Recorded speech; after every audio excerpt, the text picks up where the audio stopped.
দীর্ঘ অনেক দিন পর আবারও খিচুড়ি রান্না করলাম, আর খিচুড়ি খেতে ইচ্ছে করলো তাই চলে আসলাম। আর আমি কিভাবে খিচুড়ি রান্না করি তা অবশ্যই পুরো ভিডিওটা আপনারা দেখবেন। আর হ্যাঁ, যদি ভালো লেগে থাকে অবশ্যই কমেন্ট করে জানাবেন। প্রথমে আমি পেঁয়াজ কুচি দিয়ে দিলাম, পেঁয়াজগুলোকে একটু বাদামি কালার করব। আর এখানে অবশ্যই তেজপাতা আমি এলাচ দিয়ে দিব। এগুলো দিয়ে আর একটু নাড়াচাড়া করে এটা কালারটা পেঁয়াজটা নরম হওয়ার পরে সব কিছু উপকরণ আবার দিয়ে দিব।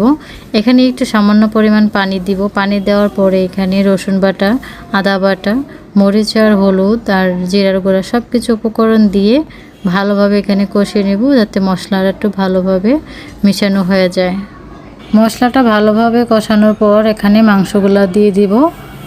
মাংসগুলো দেওয়ার পরে এখানে একটু ভালোভাবে নাড়াচাড়া করে এখানে ঢাকনা দিয়ে দিবেন, যাতে মাংসটা একটু ভালোভাবে সিদ্ধ হয়।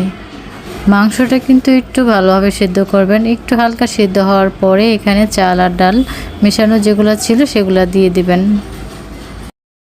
মাংসের সাথে চাল আর ডাল দেওয়ার পর একটু ভালো করে নাড়াচাড়া করে সব কিছু উপকরণ একসাথে মিশাবেন। সবগুলো মিশানো হয়ে গেলে এখানে গরম পানি দিয়ে দিবেন। আর অবশ্যই চেষ্টা করবেন এখানে গরম পানি দেওয়ার। গরম পানিটা দেওয়ার পরে এখানে আমি আরও অনেক কিছু অ্যাড করব। আপনারা অবশ্যই লবণটা চেক করে নেবেন। আমি এখানে দিয়ে দিলাম গরম মশলা, এখানে আর ম্যাজিক মশলা। তারপরে এখানে আমি 4টা মরিচ দিয়ে দিব।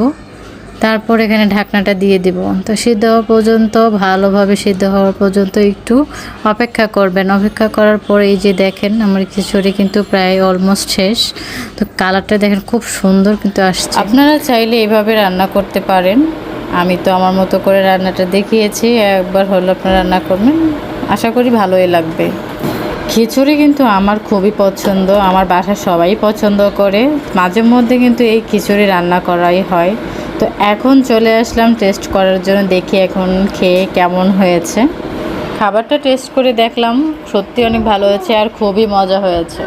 তো আবারও দেখা হবে অন্য কোনো ব্লগে। ভালো থাকবেন সবাই, আর অবশ্যই মন্তব্য জানাবেন যে কেমন হয়েছে।